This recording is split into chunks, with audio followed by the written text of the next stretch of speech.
আজকের গল্প পাখির ভালোবাসা। গভীর জঙ্গলে সন্ধ্যা নামছে ধীরে ধীরে। আকাশ কালো মেঘে ঢেকে গেছে। হঠাৎ শুরু হলো মুষলধারে বৃষ্টি। পাতার ফাঁকে ফাঁকে জমে থাকা জল এক এক ফোঁটা করে নিচে পড়ছে। এমন এক রাতে বনের এক প্রান্তে ছোট্ট একটা বাসা, শুকনো ডালের উপর বাঁধা।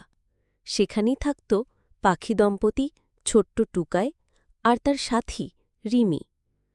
টুকাই দিনভর খাবার খুঁজে ফিরেছে। রিমি তখন বাসায় বসে ডিমগুলো আগলে রেখেছে।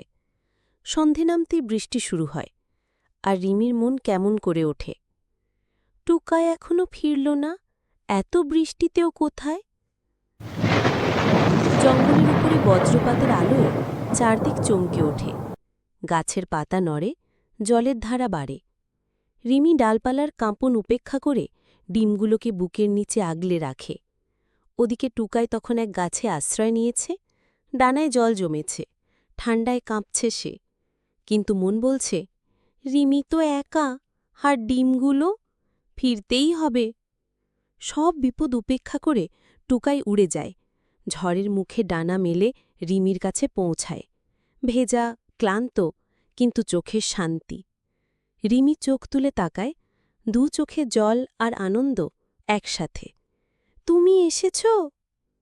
টুকাই শুধু বলল, তোমাদের ফেলে থাকা যায়? সেই রাতে তারা একসাথে ছিল। বাইরে বৃষ্টি পড়েছে, কিন্তু ভেতরে ছিল ভালোবাসা, উষ্ণতা আর ছোট্ট ছোট্ট ডিমে লুকিয়ে থাকা নতুন জীবনের অপেক্ষা।